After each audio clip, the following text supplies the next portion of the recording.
Hi, everyone. My name is Stacy Jean-Claude. I am the program manager for the kidney transplant program. And we have today some members of the living donation team. We have Elizabeth Gigliotti. She is a nurse coordinator. We also have Gabriella Lupatkin. She is the social worker for the living donation team, and Qasim Safa, who is the associate medical director for living donors. And today we're actually going to be discussing how to become a donation champion. All right, well, I'd like to welcome everybody. Thank you, Stacy, for moderating this session, and thanks for all the attendees who have joined. We are looking forward for a nice hour spent with you guys. But we will be discussing who we are, why are we here today, and what it means to be a champion. So who we are, I'm Qasim Safa. I'm a transplant nephrologist. I'm the associate medical director for the transplant program, in particular the living donor program. Elizabeth Gigliotti is a nurse coordinator, and Gabriella Lupatkin is our living donor social worker. So quickly, let's talk about the state of transplant in the United States. There is close to 100,000 patients on the wait list waiting for a kidney transplant. Every year, close to 20,000 kidney transplants happen. So automatically, there'll be waiting time to get a kidney, since the number of the wait list is more than the number of transplants we do. This is a slide from the Wall Street Journal talking about how long the wait time and the wait list will go accordingly to the, in comparison to the transplant we do per year. And the curve, it continues to grow and the wait time continues to go longer. There was a small exception with the 2020 pandemic, unfortunately, where the wait list shrunk a little bit, but we expect that to turn around and continue, and the wait list to continue to grow. Next, please. What are the advantages of kidney transplantation? Kidney transplantation offers survival advantage, offers a quality of life advantage, and it's more cost effective compared to the other modalities of treating kidney disease, such as dialysis. Bottom line, the longer a recipient wait on dialysis for a kidney transplant, the less benefit they get from the organ. So you have an interest of getting off or avoiding dialysis as soon as possible. Kidney transplantation that occurs before needing to start dialysis leads to the best long-term survival. And that is very a point worth emphasizing on. If you get a kidney transplant before you reach time, at the time on dialysis, you have chances for longer survival and longer kidney survival on the longer term, compared whether you start dialysis and you wait longer on dialysis. So how do we skip the long wait line? This is a slide from a couple of years ago from climbing Mount Everest, where about 300, 400 people were lined up one by one to reach the summit. And I submit that waiting for a kidney transplant is even harder than this climb. So skipping this line is really important. And what we're trying to do here is to try to spread the word and educate how you can skip the long wait line.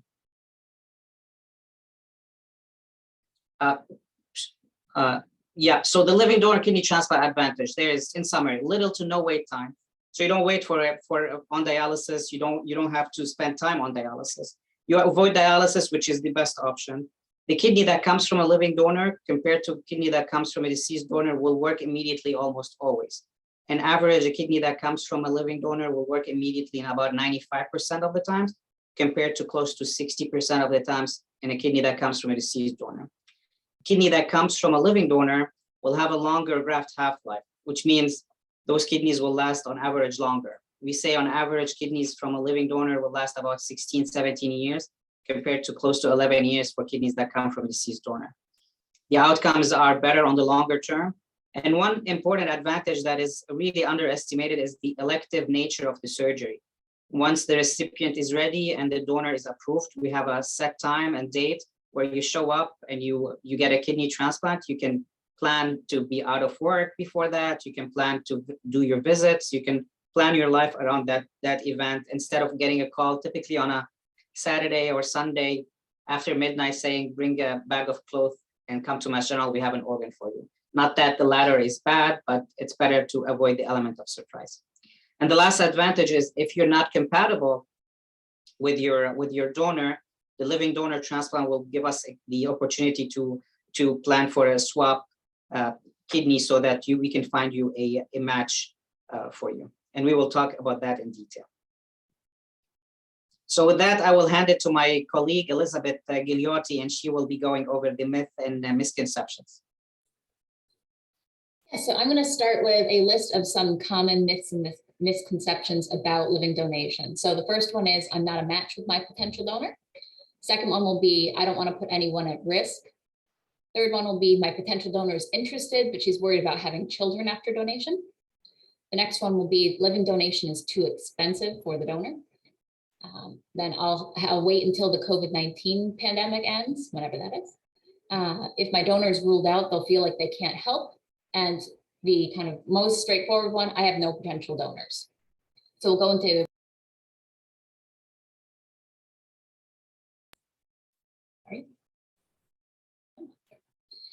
so the first myth is, I'm not a match with my potential donor. So that means they can't donate. So that's not necessarily the case. So anyone who is healthy and willing can be evaluated as a donor.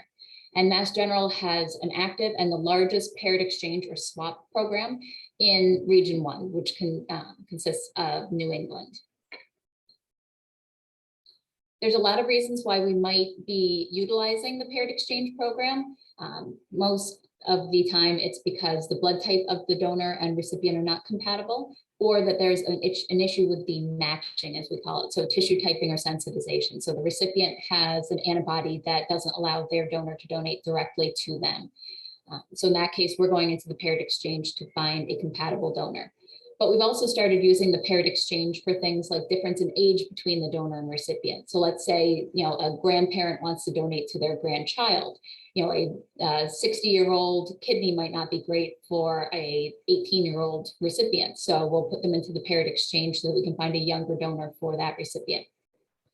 Also, the distance between the donor's home and Mass General. So the National Kidney Registry allows for remote donation. So if somebody lives in California, they can find an NKR center in California to do the evaluation and donate. And then that kidney can either be shipped directly to Mass General if the donor is compatible, or can go through the paired exchange as usual, just the donor won't have to come to Mass General to do the donation.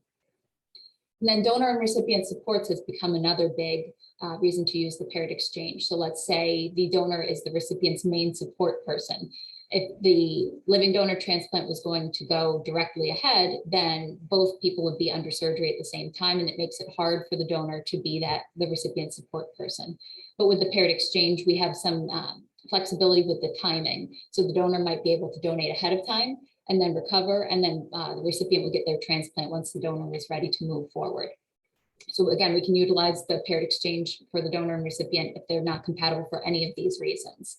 And here's sort of a general idea of what that looks like. So there's a non-directed donor, usually who starts a swap, and then they donate to recipient 1. That person had a donor who they weren't compatible with, so that donor donates to someone they are compatible with, and so on and so forth. The next myth is, as a recipient, you don't want to put someone else at risk to be a living donor. So all of our donor candidates undergo a very rigorous evaluation. So our job is to make sure that there's no stone unturned, that we've gone into every potential risk that could come forward for that donor. The risk of death with donation surgery is similar to that of a C-section or gallbladder removal surgery, so relatively low. The vast majority of donors nationwide have normal health after donation and return to normal activities. So most of the time, by the time we see our donors at their 6-month follow-up, everyone's kind of back to normal, back to work, doing their normal activities outside, inside, whatever.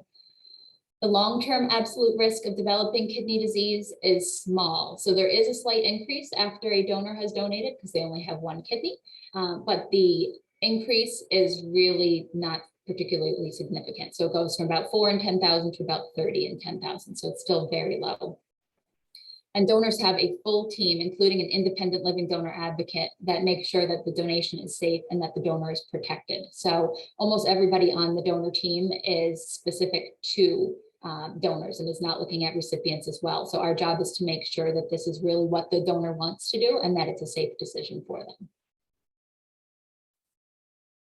So again, here's a list of who makes up the living donor medical team. So there's a nurse coordinator, a nephrologist or a kidney doctor like who you see as the recipients, a surgeon, a social worker, the independent living donor advocate, who again has absolutely nothing to do with the recipient, and they are the main person who's there to make sure that the donor is safe and has a place that they can answer questions and concerns. And then we have a nutritionist, pharmacist, and psychiatrist available for donors who need them as well.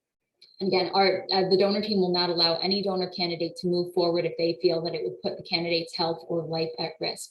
And sometimes that means that we take people who are in and of themselves healthy people, but if we think the risk for them being a donor is too high, then we wouldn't want them to move forward. The next myth is my potential donor is interested, but she's worried about having children after donation. So women of childbearing age, we do encourage them to wait a year after donation before trying to get pregnant. And that just allows all of the incisions to heal before there's any more pressure on their abdomen. The risk of preeclampsia or high blood pressure during pregnancy or around the time of delivery is slightly increased in donors, but overall mother and baby survival is similar between donors and non-donors. And we do encourage our donors after donation to follow up with a specialist during their pregnancy to make sure that they are adequately monitored and make sure that their blood pressure is monitored during their pregnancy. The next myth is that living donation is going to be too expensive for the donor. So all of the evaluation testing, appointments, the surgery, and the follow-ups are covered by the recipient's insurance. So that's not the responsibility of the donor. Travel and accommodation expenses, and then costs such as parking or meals when the donor comes to their evaluation appointments, those are typically not covered, but we do have some options that can be discussed to help with funding for these items if the donor needs it. And there are some insurance companies that offer assistance as well. And the important thing is that any donor who does think that they need some financial assistance in this way, just to let the donor team know, and we'll get them hooked up and see what they might qualify and try to get them as much help as we can. The next myth is I'll wait until the COVID-19 pandemic ends. So mortality on the wait list has increased since 2020. So more people are dying on the wait list since the pandemic has started. The vaccine is effective when taken before transplant. And the vaccine would be effective for both the donor and the recipient, but keep in mind the donor's immune system is not affected by the donation. The risk of catching COVID in the hospital is minimal. And we have a lot of protocols to screen the donors and recipients before transplant to make sure that neither of them are positive unexpectedly before we move ahead into donation and transplant. And again, donation does not impact the immune system. So while the recipient is going to be on medications to knock down their immune system after transplant, donors do not have any medications that are going to affect their immune system. So they're not at a higher risk of getting COVID just because of the donation surgery. The next myth is if my donor is ruled out, they'll feel like they can't help. And this is a common sentiment that we do hear, but there are many other ways that the donor candidate who is ruled out can help somebody who is in need of a transplant. So they could provide rides to medical appointments, they could provide meals during the time that the recipient is back from the hospital after transplant or things like that. Provide support during the recovery. So even if you have a support person, it never hurts to have somebody else around who might be able to give them a break. So that donor may be able to come and help. Or become a donation champion, which is the donation champion, which is the main point of today's talk. So again, the final myth is going to be I have no potential donors. So oftentimes people don't know where to start. So they think, oh, my wife has this medical condition and she can't be my donor, so I have nobody else. So a lot of times people think that they have fewer support people in their lives than they really do have. So you can either become your own donation champion or get other people involved to help spread the word that you need to find somebody to potentially be a living donor for you. So the question is really who is in your support system? And with that, I'm going to pass it on to Gabriella, who's going to talk more about the donation champion process. Hey, thank you, Elizabeth. And thank you all for being here today. We're really excited to be doing this with all of you. So I'm just going to pick up where Elizabeth left off. And we're going to be talking about becoming a donation champion. And so here today, we have people who themselves might be listed or about to be listed for transplant. And we also have family and loved ones of people. So when we're talking today about a donation champion, we're talking, you can either be your own champion or you can be the champion for somebody else. And either way, it's an extremely important role to play. So even if you are not able to donate, you can really, really make a big difference in this process. Okay, so there's a few things that we're going to be talking about together today. And when we talk about Donation Champion and looking for a donor. So some of the things we're going to be considering. So who is in my network? We're going to think about who are the people that I can reach out to. And then we're going to think about how to actually reach out. What are the ways in which I will be getting in touch with other people and talking about this? And then what am I going to say once I do have a person to talk to and an avenue through which to do it? And then we're going to go over some examples. Okay, so let's think a little bit about the people who are most likely to donate.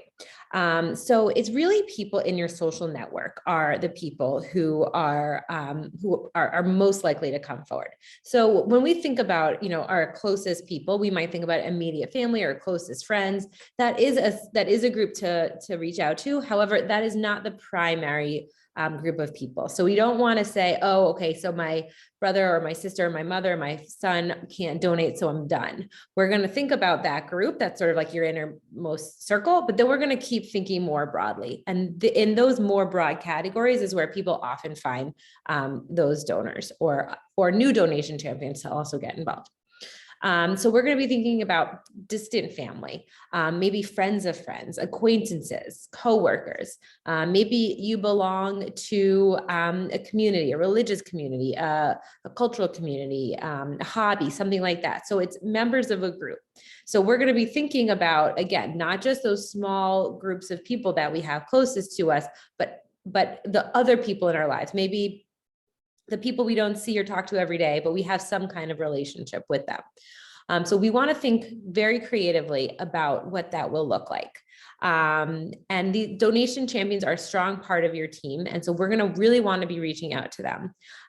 Again, keep in mind, you don't have to be a close contact. Oftentimes it's not close family or friends that come forward. There's generally some form of a relationship, but it can be pretty distant, and we'll get into that.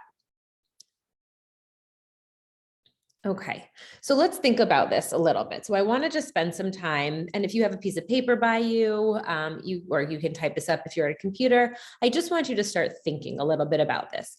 So thinking about our networks. Okay, so sometimes it's when we think about the really close people, maybe that's who do I turn to when I have a bad day? And even there, you can think more broadly. Some of the people are the people maybe who live with you or near you, but then are there other people that I call if I'm having a bad day? I think about if I'm having a bad day.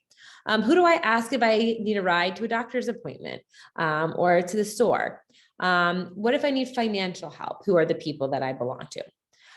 Do I belong to a religious group? Do I belong to a church, a synagogue, a mosque, other houses of worship that maybe I don't know everyone very well individually, but we all feel connected to each other? Do I belong to any volunteer opportunities? So you might be thinking I have nobody, but maybe once a week or once a month, you go somewhere and you volunteer and you have fellow volunteers and the people who run the program. Are those people in your network? What are my hobbies?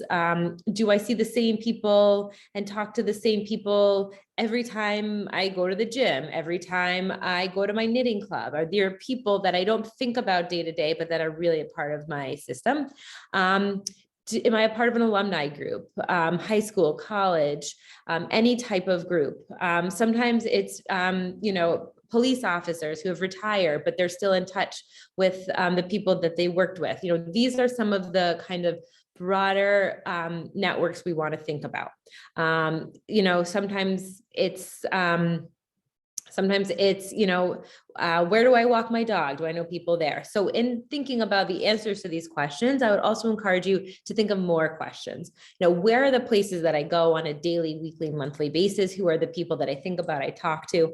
And just kind of everybody here is going to have different answers to these questions, but just start really thinking about this, seeing if we can think a little bit more broadly about who our people are. Okay, next slide, please. Okay, so now we have this wonderful list, a group of people we've thought about. I'm going to reach out to college friends. I'm going to reach out to my church. I'm going to reach out to the job that I used to work at. But how? How am I going to reach out to them?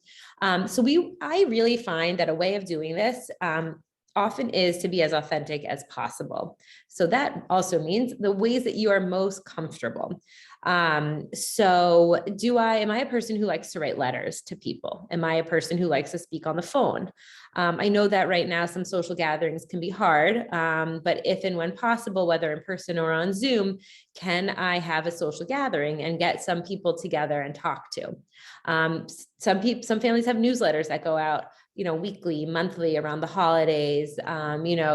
Valentine's Day is coming up. There are things that sort of, people have these opportunities that they send out family newsletters. Are you somebody that is comfortable on social media? So these are all different ways that we can reach out to our networks. So I know I said that I want you to think about sort of the most authentic ways, but I also want you to think about, can I stretch outside my comfort zone?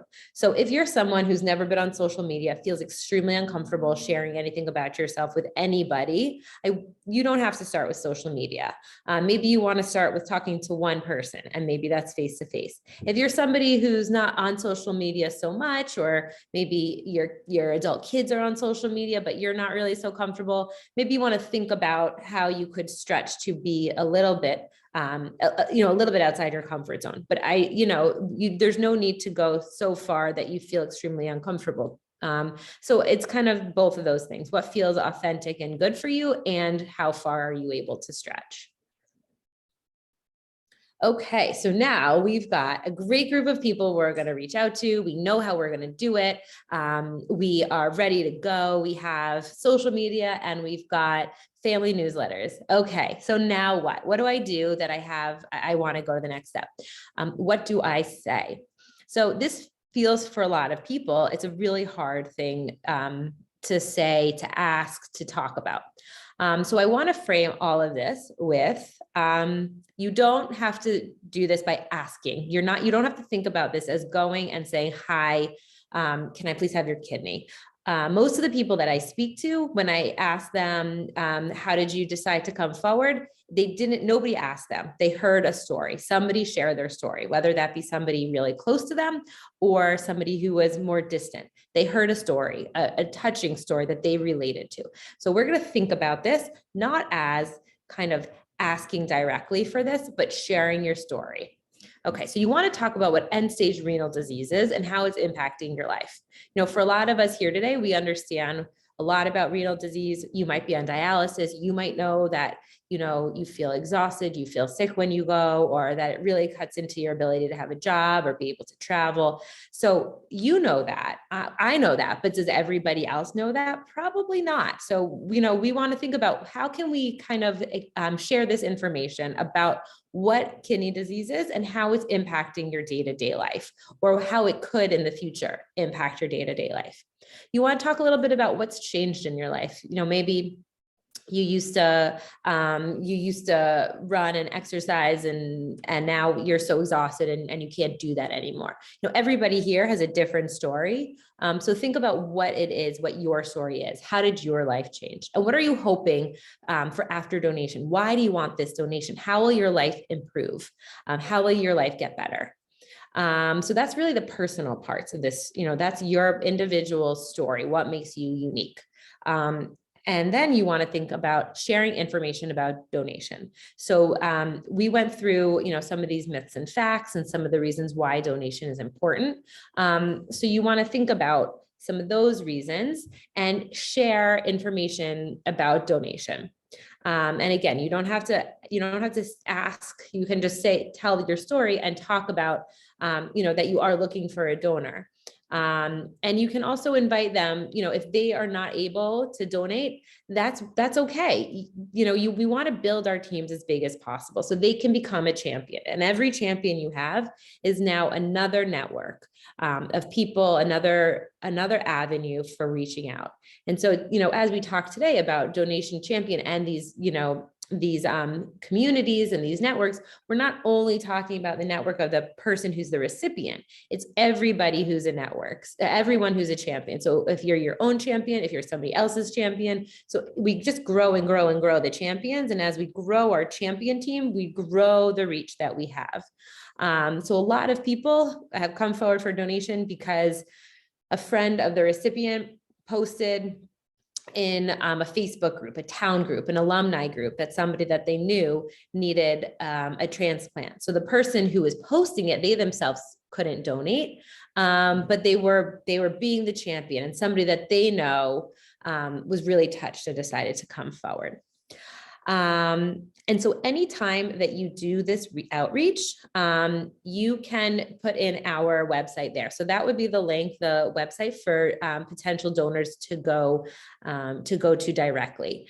And once they come through, we screen them and we help them through the process. So you don't need to worry about that. You don't need to worry about, their evaluation, making decisions. We encourage you not to rule anybody out. There are some things that, we can talk more about what they are, but there are some things that would make somebody not eligible, but we want to worry about that, not you, because sometimes, that doesn't always go as planned. So always give our information, every letter, every post, anything that you put out there, put our information so that they can be in touch with us. Next slide, please. Okay, so these are some sample letters, our social media posts. And so I'm not going to read them all out loud, but you can go through them, look at them a little bit. This, for instance, is explaining, getting regular dialysis treatment, what it's like, how it impacts their life, and why they want a transplant. Transplant would offer more freedom, the ability to live a longer, healthier, more normal life. It would also give me an opportunity to do fun things that I enjoy and spend time with my family and friends. So that is sort of sharing some personal stuff. And you can even talk about sort of what it is, not just that you want to spend time with your family, but that you recently got a dog and your dog has all this energy and you want to go play with your dog. That's just an example, but things like that, you can make it personal. And then at the end, there we're talking about the ask, and it's the kind of sharing the need, the call to action. So living donation might not be right for everyone, but you can still help, and you can, promote all, deceased kidney donation, deceased organ donation, sharing my story, all these other ways. Okay, and these are just, more examples. Giving some example about the average wait time is at least 7 years, who a living donor can be. So these are just kind of some things to think about.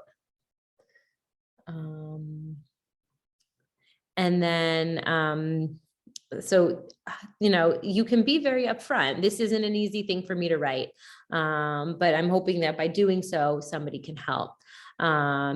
Here, this is somebody sending out a letter on behalf of their champion for somebody else. So you're talking about, X person has end-stage kidney disease, and then giving some information about what is sort of the need.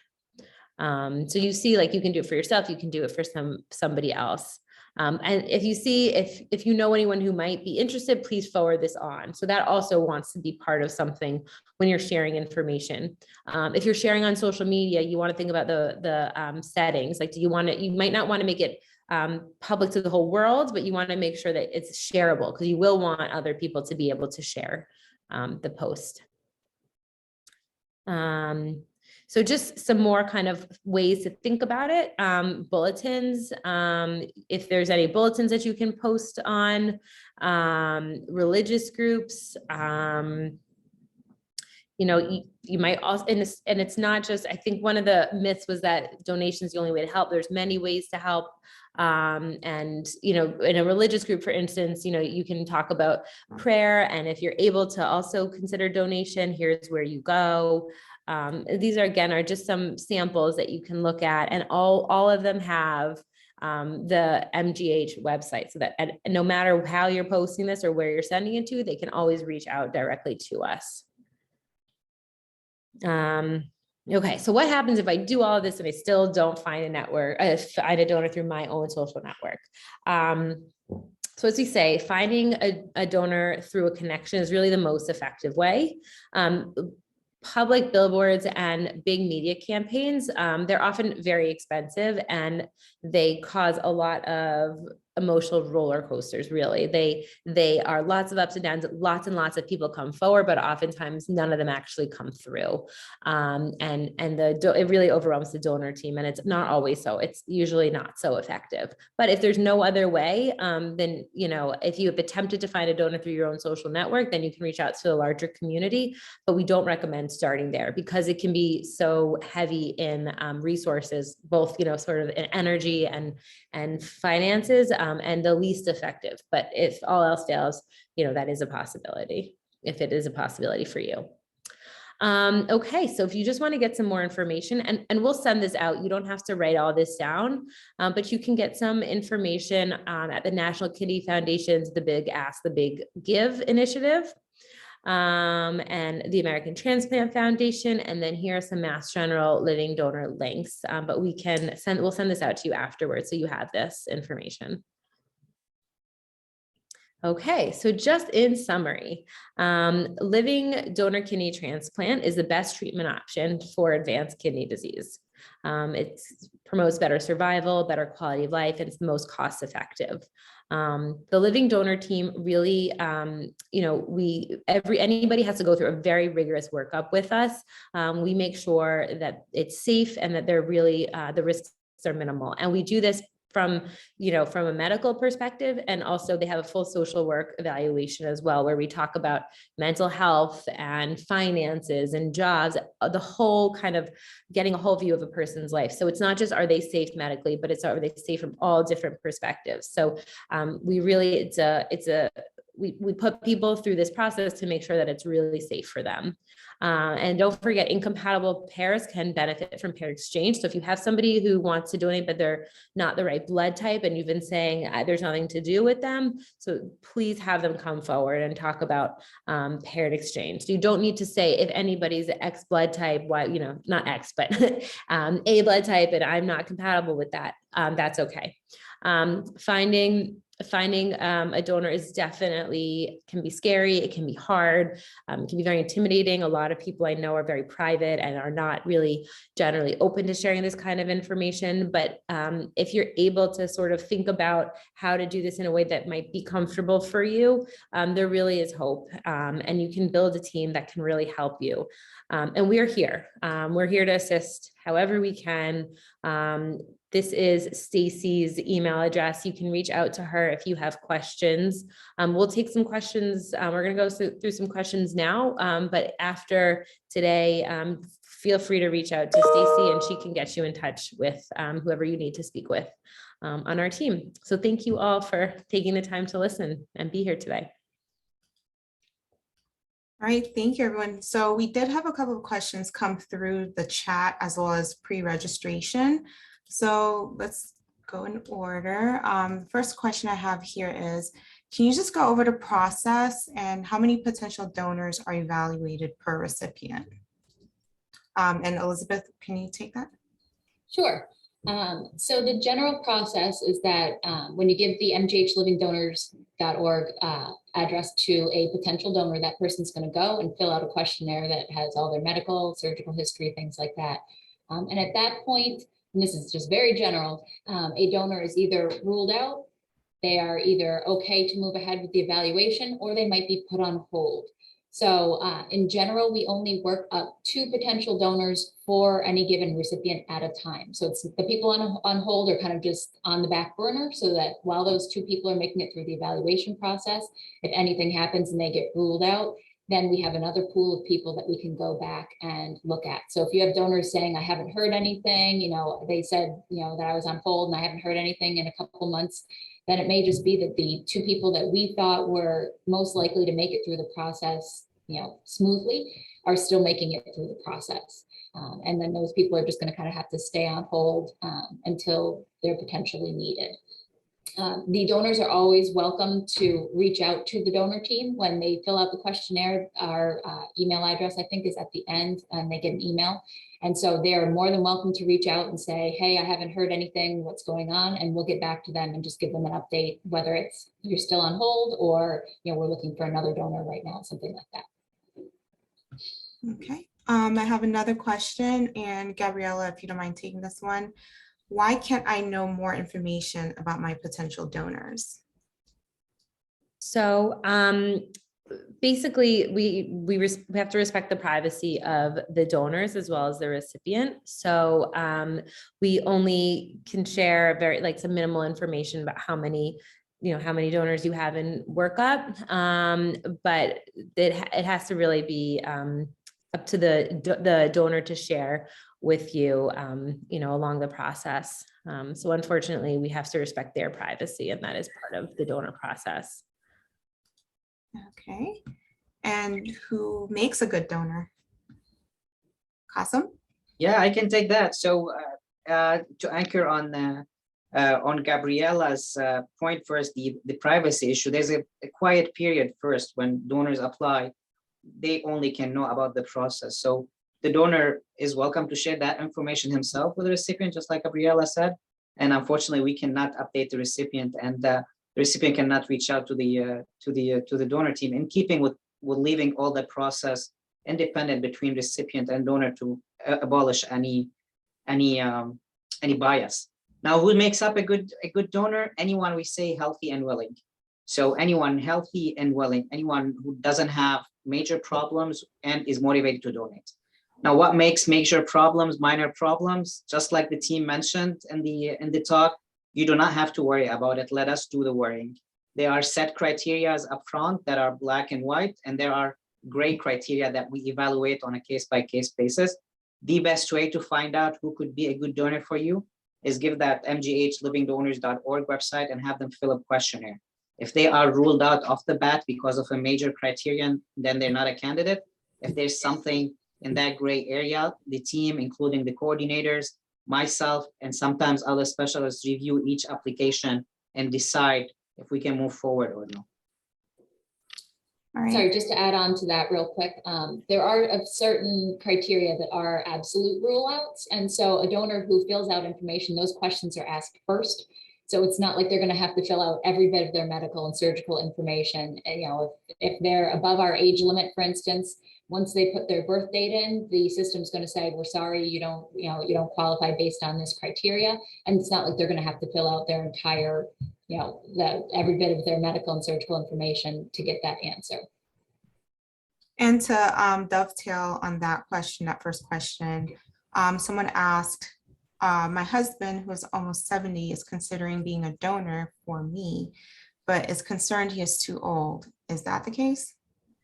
Some I can take that. Some donors who are 70 are younger than some donors who are 40. So our age cutoff is 75 for donors.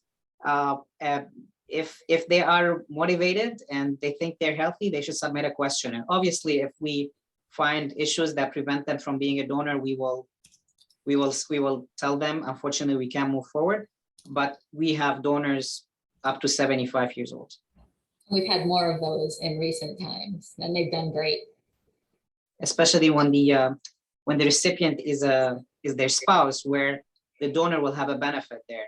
The donor will have a quality of life benefit if their spouse is not on dialysis, if they don't have to drive their spouse 3 times a week for dialysis, if they can travel together because they don't have to go to dialysis again. So this is one of the very few areas where in donation where the donor even has a benefit in donating a kidney for their spouse. All right. And Elizabeth, can I get a kidney from a relative or friend who lives outside of Massachusetts or even outside of the country? Yes.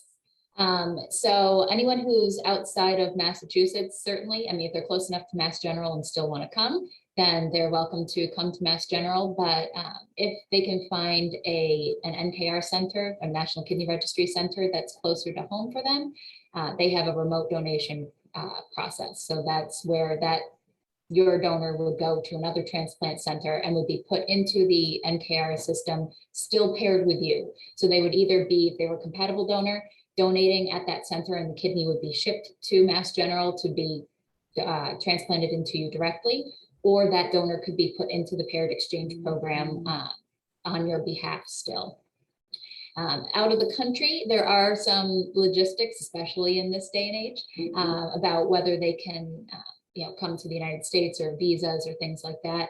But we have certainly had people from outside the country come and successfully donate on behalf of a recipient before.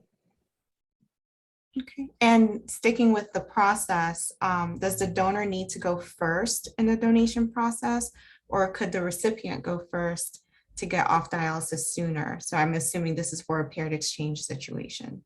So for the paired exchange, we have control if the donor wants to advance donate. So that would be, again, the donor donates in one swap and then the recipient is put into a later swap. We do not really have control about the recipient going first and then the donor going later. Sometimes that happens just due to the logistics of it, but that's not something that we can control.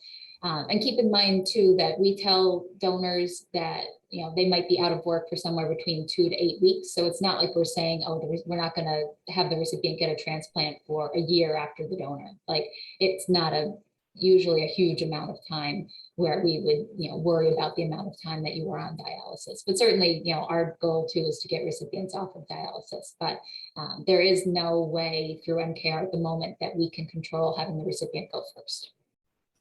Okay. And you actually just answered this question. How long does it take for the donor to get through the process? And also, how long is the surgery and post-op recovery? So for the evaluation process, I wish there was one happy answer that said how long it takes for a donor.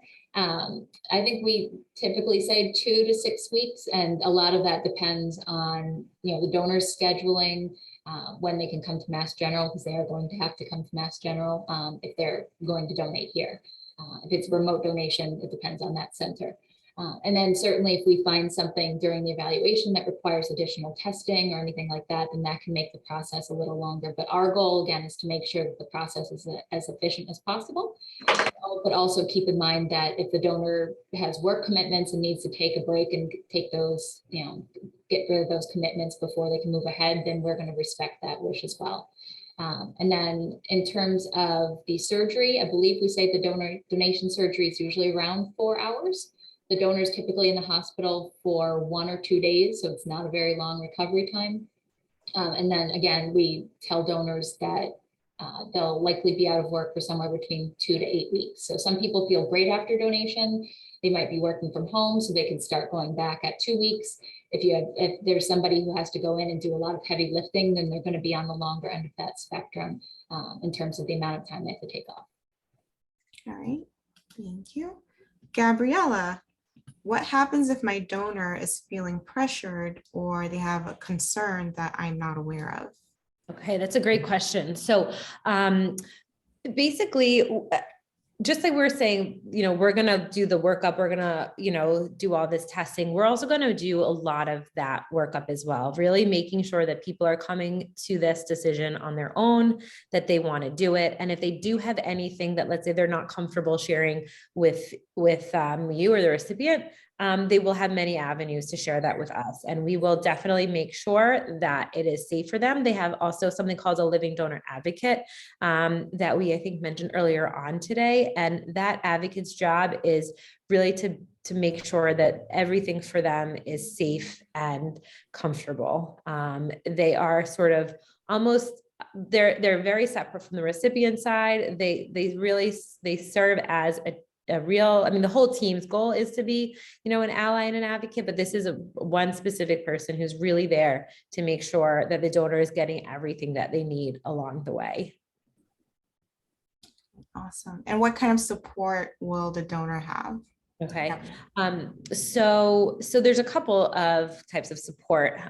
So there's a lot of logistical support. There's a lot of emotional support. As we've been talking about, there's the doctors and the nurses, the coordinators who are going to sort of guide someone through the process. There's me, the social worker, who will provide emotional support. And if anything comes up, anxiety, fear, anything like that, there's support in that area. And then I don't know how much, I know we mentioned financial support. if it's okay, I'm going to take a moment to talk about that as well. I think a lot of what we're talking about, being out of work, things like that, travel, that can start to sound really expensive. So I just want to spend a minute. I know that I think Elizabeth mentioned this in when she was talking about the myths, but I want to spend 1 second on that as well. There's a few programs, in particular, there's a national program that provides financial assistance when somebody is eligible.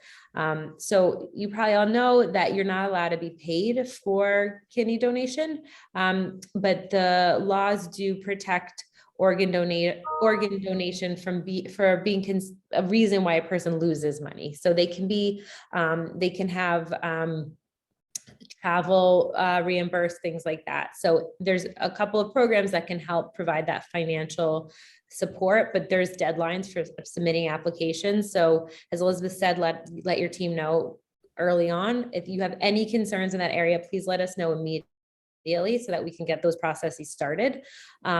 There's also financial support. I mean, every once in a while, somebody's insurance will cover travel, things like that.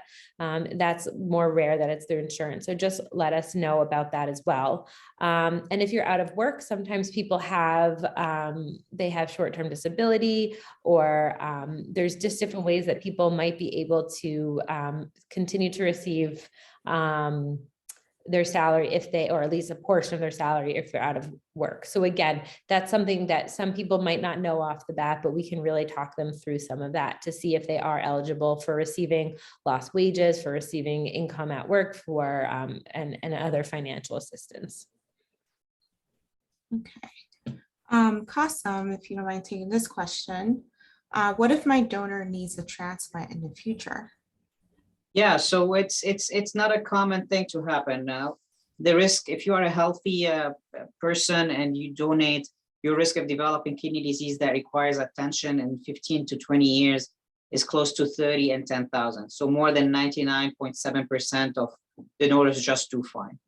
If you are a donor and you're one of these unlucky few folks who develop kidney disease that needs attention by kidney transplantation, you don't have to wait the 4 to 7 years other recipients wait. The society and the organ bank sort of pays back to these donors, and you get priority points. And the median, or sort of the average wait time for previous donors, is close to 4 months in comparison to 4 years for regular recipients. So it's sort of an umbrella on a rainy day. We hope it never rains. But if a donor ends up in trouble needing a kidney transplant, there is sort of a backup for them. Right, awesome. So I have this question, if you don't mind reviewing the blood types, how hard is it to get type O as it is a universal donor? Yeah, so the wait time for blood type O in New England and region 1 is close to 6 years and moving more towards 7 years. So it is harder than usual. And that is another motivator should be for someone who's blood type O to, especially if they're close to dialysis, is to try to spread the word out, to get ready for a kidney transplant by finding a living donor. You don't want to wait 5-7 years on dialysis, especially if you're diabetic, especially if you have other comorbidities. It's so taxing on your cardiovascular system. So a blood type O, get ready for a long wait time if you don't have a living donor, and that's why it's imperative, I would say, to spread the word and try to find a donor. If your donor is not the same blood type, but there is a donor, we can try to do a swap program. It could take longer than if you have a match, but we've had successes with someone blood type A, for example, donating for someone with blood type O. We would do paired exchange because that kidney from the donor with blood type A could be very precious for someone who has antibodies against the tissue. So we could make a swap happen. So if you have a donor and you think they don't match, don't worry about it. Let us do the worrying. So have them go to the website and fill the questionnaire. Yeah, the National Kidney Registry's goal is to get pairs, or the recipient side of the pair, transplanted within a year for everybody who's in the system. So even if either the blood type matches aren't the most ideal for NKR, it's certainly much shorter than the amount of time that you'd be waiting on the deceased donor list. And Kasem, do you mind going over the blood types and the matching, I have a question. Are there 6 antigens that have to be matched on between the donor and recipient? That is a good question. That is a good question. The answer is no. What's important is the recipient doesn't have antibodies against the donor's antigens. Okay, so when you get that kidney from the donor, you don't want whatever circulating in your blood go and attack the kidney. So that is the match when we say it, and that's why before transplant, the final step is looking at the antibodies in the recipient's blood and mixing it with donor cells and see if there's a reaction that happens. So the match, in terms of getting a perfect match, you do not need that. If you have a sibling, there's a 25% chance that you are matched. It's better on the longer term, but it's definitely waiting on dialysis is much, much, much worse than having a kidney that is not perfectly matched antigen-wise, especially if you do not have any antibodies against the kidney. Again, let us do the worrying, and we can keep you posted when the tissue typing comes back and what kind of antigen matching you have, what is the best match to go through. But I would encourage you to, if you have anyone healthy and willing, do not try to go into the details of how many antigens we shares and so on. Just have them fill the questionnaires, and once they are making progress through the donation process, we can go over through the evaluation process, we can go over the matching status. All right, Elizabeth, what information is shared with the donors as far as the swap program and their priority on the NKR should they need a kidney in the future? And so as part of the donors sit through an education class or have a video similar to what the recipients have as well. And in that, we at least briefly mention the same sort of thing. So, if your recipient is not a direct match for you, we'd be putting you into NKR. And so they get some information about the swap program there. And then if it turns out that the swap is the best option for any of those incompatible reasons, then there's a separate education class that they would also go through that talks about the specifics of how the swap works and what the risks are and things like that. And we do mention that donors get priority on the deceased donor wait list as part of the risks of being a kidney donor. So they get a whole bunch of information about every possible risk with donation and what we can do to make sure that we are minimizing those risks as part of their education. And they have to sign a consent form like the recipients do, saying that they understand that information. And that again is something that the donor advocate is going to make sure is that they really do understand the information that we've given them and that the risks that they're getting into. So, we give them all of the information we can up front, and then we'll go over whatever questions they have, or if they need us to go over something again. Our job is to make sure that they really do understand exactly what they're getting into. All right, I have a great question here. How soon is a mismatch known after surgery, and is it possible to retrieve the kidney for someone else? There's no need to find out. We know about the tissues of the donor and the recipients ahead of time before the surgery. So if the pair is incompatible, which means a recipient has gotten a blood transfusion in the past that made them immunized against that sort of donor, or in women if there was pregnancies, or if there was a previous transplant, your immune system now is educated about other people's tissues. So if you are educated about other people's tissues and we put these other people's kidneys into you, you may reject that immediately or soon after transplant. So our job when we see the donor and we decide which kidney is better for this recipient is to try to make sure we avoid situation where the recipient has problems or antibodies that could be problematic after donation. Try to minimize that risk. Having said that, after donation, we always have to monitor after transplant, we always have to monitor the kidney function, make sure the medications are taken on time just to avoid these antibodies from resurfacing. And if there's any problem that happens, we could biopsy the kidney. And the second part of the question, whether the kidney could be retrieved, typically it cannot. If a hyperacute rejection happens, we do not retrieve the kidney. I have to say, we've been doing this for a while. I have never seen a hyperacute rejection where a kidney is lost immediately to rejection. Obviously, this is a case by case. We can't read the future. Some complication could happen after kidney transplant, but the survival of the grafts and patients at 1 year is more than 95%. So the vast majority of times things are fine and the kidney is working by 1 year. All right, and I think we have time for 2 more questions. What is going on with the hepatitis C clinical trials? I can take that. There are a couple of active trials at MGH. If you're interested, I would say make sure you reach out to your coordinators. Obviously now the glamour and the word is out about hepatitis C kidney, so there's competition, and a lot of centers are using these kidneys and treating hepatitis C after transplant. So the wait time may be higher for getting a kidney through the hepatitis C clinical trial. There are active trials, I'm sure, at our centers. So I would encourage you to reach out to your coordinator and they'll plug you in with the hepatitis C trial team. Again, with the more and more centers using kidneys that come from hepatitis C positive donors, the wait time is longer. So again, living donor transplant is something you should think about.